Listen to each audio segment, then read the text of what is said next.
Magandang araw kaibigan! Tuloy po kayo sa Felicidad's Channel. Sa mga kwento ng buhay at pag-ibig na hinalukay sa natatagong baul ni Felicidad. Pero bago po tayo magpatuloy, huwag niyo pong kalilimutan na i-like ang video, i-subscribe ang channel, at i-click ang notification bell para lagi kayong updated sa mga parating pa na upload.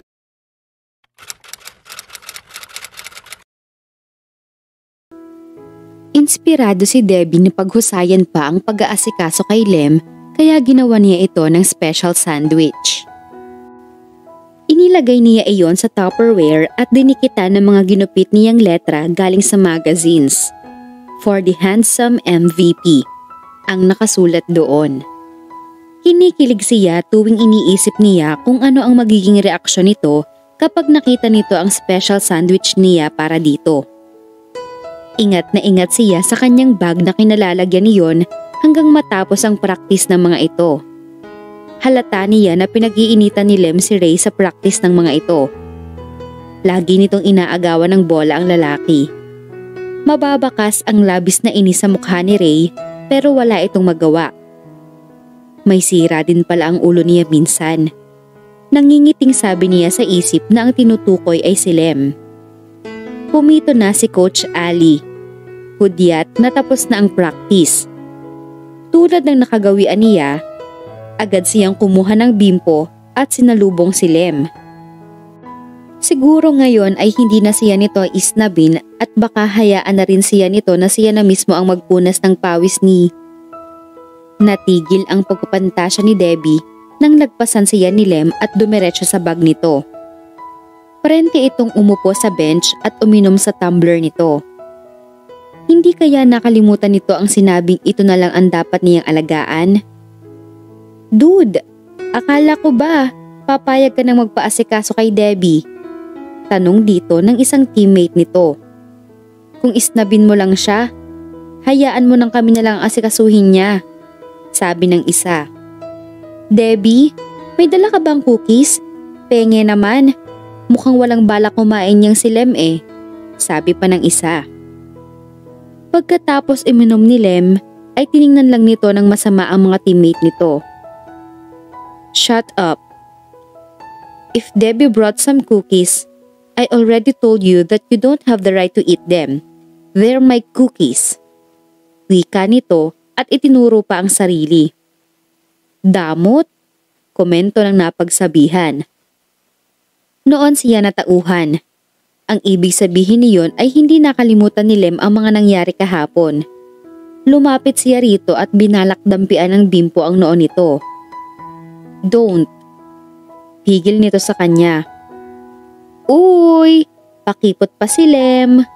Sabay-sabay na tukso ng mga kasamahan nito. Shut up! Singhal ni Lem sa mga ito. Pero lalong lumakas ang tawa ng mga iyon. Come with me. Biglang sabi ni Lem sa kanya. Mabilis itong tumayo. Kinuha ang backpack at isinukbit iyon sa balikat nito. Bring your bag. Lem, saan ka pupunta? Tanong ni Coach Ali. Tapos na ang practice, Coach. See you tomorrow. Iyon lang at nagpauna na itong maglakad. Kahit hindi niya gaanong naiintindihan ang nangyayari, ay sumunod na lang siya rito. Sa mini forest ulit sila nagpunta. Pumili ito ng pwesto roon na malayo sa ibang estudyante. Sa lilim iyon ng puno ng sampalok. Relaxing ang ambience roon kaysa sa kulob na atmosphere ng gymnasium. Sinamyo ni Debbie ang sariwang simoy ng hangin. Ipinatong nila pareho ni Lem ang bag nila sa konkretong mesa. Saka sila magkatabing umupo sa bench. Walang nangahas na magsalita sa kanila. Bahagya nilang naririnig ang tawanan ng mga estudyante ilang metro ang layo sa kanila. Ano, akala ko ba, di ba? Putol-putol na sabi ni Lem. Parang may gusto itong sabihin pero nahihiya ito. Ano? Tanong niya. Gusto mo pa bang punasan ang pawis ko? Mabilis na sabi nito. Pagkatapos nitong sabihin iyon, agad na namula ang mga pisngi nito. iniiwas nito ang tingin sa kanya. Bumilis ang tibok ng puso niya. Pigil na pigil niya ang sariling tumili sa tuwang nararamdaman dahil sa simpleng sinabi nitong iyon. Wala ka namang pawis ah. Amused na sabi niya. Meron pa. Itinuro nito ang noo. Dito oh. Hindi niya napigilan ang sariling matawa. Kumuha siya ng bimpo at agad na pinunasan ang noo nito. Lem smiled automatically when her hand touched his skin. Dahil sa pagngiti nitong iyon ay nahalina uli ang kawawang puso niya. Pinaglakbay niya ang bimpo pababa sa pisngi nito, sa baba hanggang sa leeg nito. Finally, she felt his Adam's apple. Tumaas baba iyon nang madampian ang kamay niya. Muntik nang mangatog ang katawan niya sa kakaibang sensasyong naramdaman niya. Wala na itong pawis, pero punas pa rin siya ng punas. Pero hindi rin ito umaangal. Nang tumitig sa kanya si Lem, ay tila nasusuffocate siya na napatitig sa mga mata nito. But she liked the feeling. Alam ko na. Gusto siguro ni Lem ng privacy kanina, kaya hindi siya nagpapaalaga sa harap ng mga teammate niya. Wala ka bang ginawang cookies? Maya-maya ay tanong nito. Lalong binalot ng kasiyahan ang puso ni Debbie. Wala pero ginawan kita ng clubhouse sandwich. Sandali lang. Kinuha niya sa bag ang Tupperware at iniabot iyon dito. Tanan! Tinitigan nito ang Tupperware. Nang mabasa nito ang nakasulat doon, ay tila kuminang ang mga mata nito. Mabilis nitong inabot ang Tupperware, saka nagmamadaling binuksan iyon. Inilabas nito roon ng isang malaking sandwich. Ang laki nito? Komento nito. Para mabawi mo ang lakas mo. Ubusin mo yan ha, bawal magtira. Nakangiting sabi niya rito. Tumango ito. Pagkatapos ay sumubo. Maya-maya ay umiling ito. Hindi ko yata mauubos to. Don't talk when your mouth is full. Pabirong sabi niya. Lumunok muna ito bago nagsalita. Ang laki Pandalawang tao na tong ginawa mo. Ganyan talaga yan. Kumain ka rin. Ha? Sige na. Iniumang nito sa kanya ang sandwich. Kumain ka na rin. Ang parteng kinagatan nito ang nakaumang sa bibig niya. Kung iyong mag-share sa isang baso ay indirect kiss ng ituring ng mga Japanese, paano pa kaya ang mag-share ng sandwich? Nandidiri ka ba dahil hindi? Putol niya sa sasabihin nito, saka mabilis na kumagat sa sandwich. Hindi ako nandidiri. Don't talk when your mouth is full. Nakangiting sabi nito. Umangat ang kamay nito at may pinunasan sa bibig niya. Wala ka palang poise kumain. Nasamid siya sa sinabi nitong iyon na ikinatawa nito. Mabilis niyang kinuha ang tumbler niya at uminom ng tubig. Pinagmasdan lang siya nito. Pagkatapos niyang uminom ay napatungo siya sa pagkapahiya. Nahalata yata nito iyon dahil pinitik nito ang noo niya. Silly! Kahit wala kang poise kumain, maganda ka pa rin. Sabi nito. Saka muling kumagat sa sandwich. She giggled inside. Kota na ako. Masama ang loob ni Debbie kinabukasan dahil bumagsak siya sa major quiz sa Rizal subject niya. Kilala pa ang professor na iyon sa pagbabagsak ng mga estudyante. Minsan tuloy, naiinis na siya sa sarili. Kahit ano kasing pilit niya, nakakalimutan pa rin niya ang listahan ng mga nabasang libro ni Rizal. Ano ba kasing relevance nun sa buhay ko? Naiinis na tanong niya sa sarili habang pinupuno ng tubig ang tumbler niya sa drinking fountain. Nakakabwisit na utak to. You're Debbie, right? Nilingon niya ang nagsalita. Si Angel Fernandez. Isa sa mga itinuturing na diyosa sa campus nila. Kung The Losers Club ang tawag sa grupo nila, Kikay Republic naman ang bansag sa grupo ng mga ito. Angel was not only pretty, she was also smart. Running for cum laude ito. Isa ito sa mga kinaiinggitan ng lahat ng mga babae sa universidad. Si Angel nga ang role model niya. Fashionably intelligent and pretty. A dream girl. Ngumiti siya. Oo, kilala mo ko? Of course. Binigyan siya nito ng nananansyang tingin.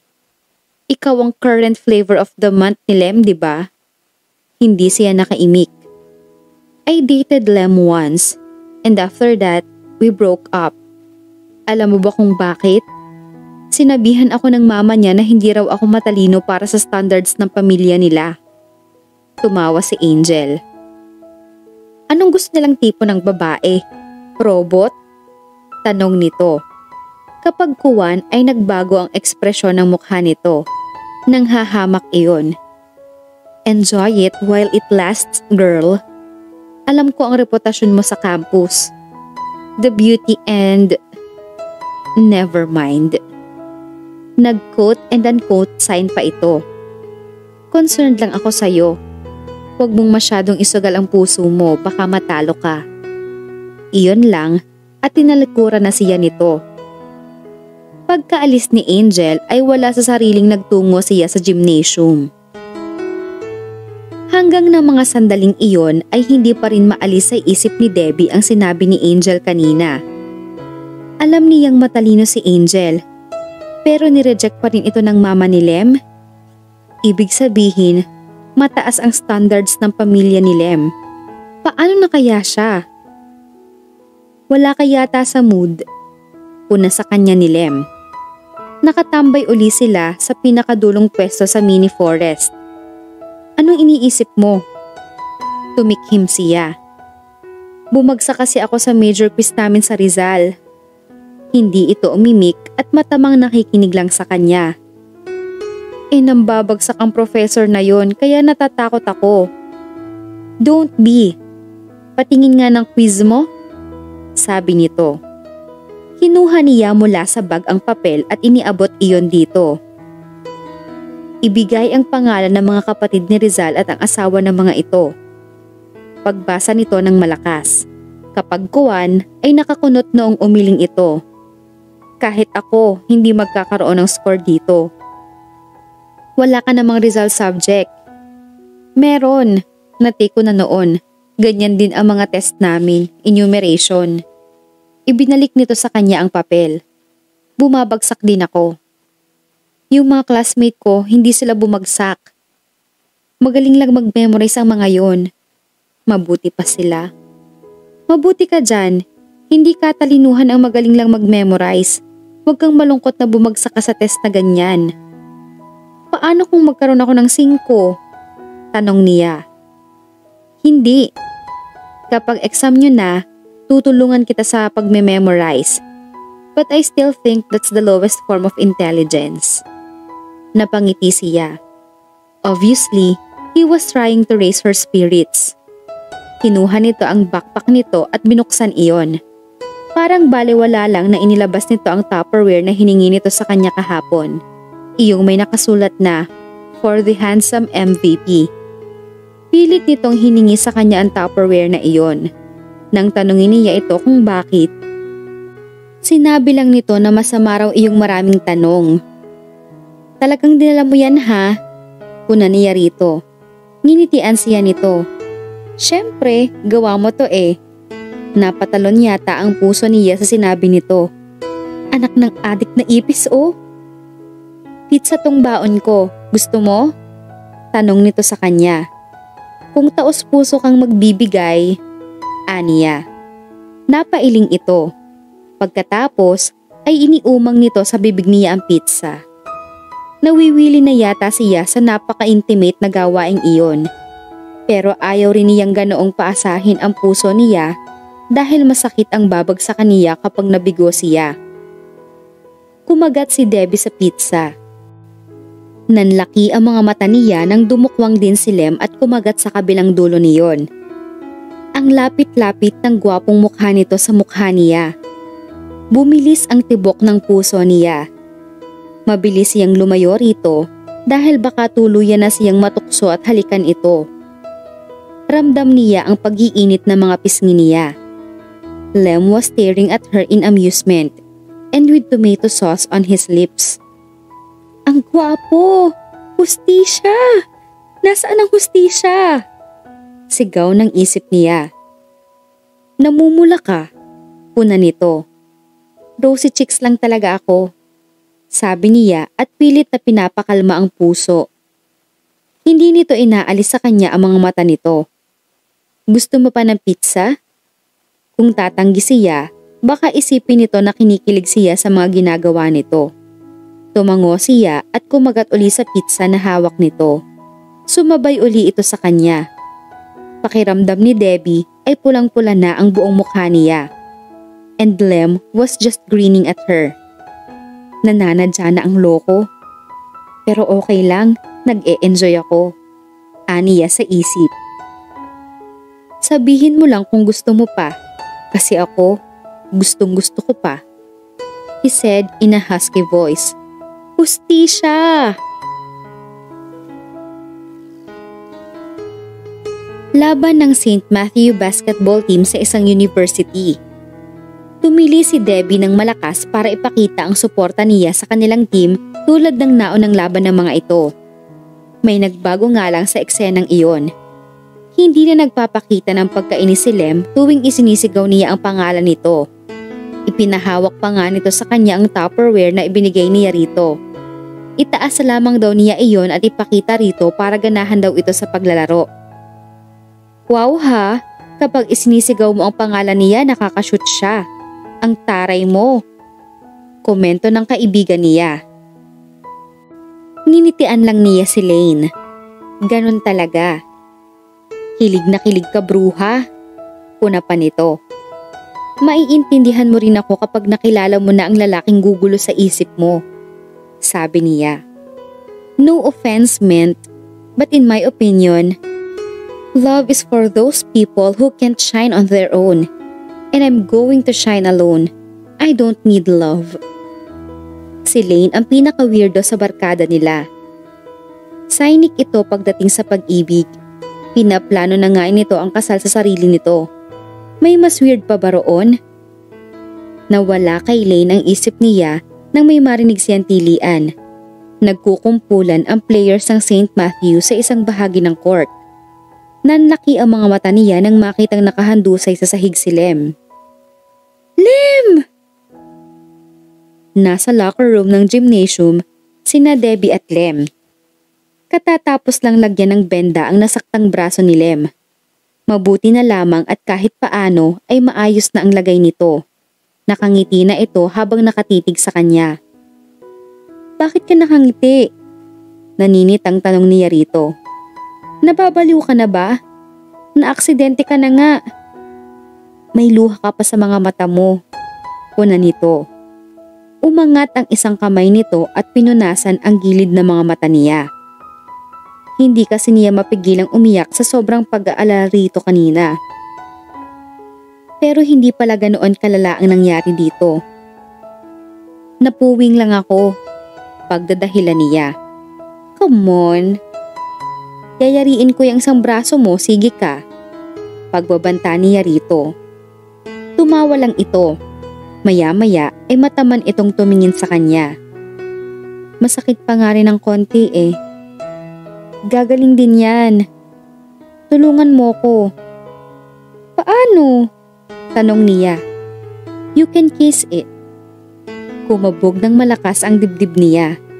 Tinampal niya ang noo nito. Pero hindi man lang ito natinag sa pagtitig sa kanya. Ang baduy mo? I'm serious. Huwag kang ang ganyan. Nahihiyang sabi niya. Palibhasa alam mong gusto kita. Gusto rin kita. Hindi ko lang inamin agad dahil hindi ako magaling sa salita. Pag-amin nito. Pakiramdam ni Debbie ay huminto sa pag-ikot ang mundo niya. Ang bibig niyang kayang mag-produce ng 100 words a minute ay walang lumabas kahit isang salita. Nanatili lamang siyang nakatitig sa isa't isa. At tila magic ang sumunod na nangyari. Hindi niya namalayan at hindi niya alam kung paanong nagsimula. Napansin na lamang niyang papalapit na ang mukha nito sa mukha niya. Napakurap siya. Lalong bumilis ang tibok ng puso niya. Mangyayari na ba talaga ang pinakahihintay niyang sandali? Ang mahalikan siya ng kanyang Prince Charming? Hindi ba panaginip ang lahat ng iyon? Hindi. Sagot ng isip niya. Maya-maya ay naramdaman niya ang mainit na mga labi nito sa mga labi niya. Napapikit siya. He tasted her lips. Ginaya ni Debbie ang ginagawa ni Lem. At nang igalaw niya ang kanyang mga labi ay napaungol ito. Inabot din nito ang mga kamay niya at ito mismo ang naglagay niyon sa batok nito. That was it. Sigurado siyang may tugon na rin ang damdamin niya para dito. Nakuha na niya ang pangarap niya at ang saya-saya niya. Hindi na niya kailangan ng paliwanag kung paano nag-umpisa ang lahat ng iyon. Tulad nga ng sinabi ni Lem, hindi ito marunong sa salita at tanggap niya iyon. Hinapit siya ni Lem para palalimin ang halik. Nagpaubaya siya. Nagsisigawan na ang mga tao sa labas. Meron na sigurong nanalo. Ako. Nangyari na nga ang isa sa pinakahihintay ni Debbie. Magtuloy-tuloy kaya ang kaligayahan niyang ito? Abangan natin sa susunod na kabanata.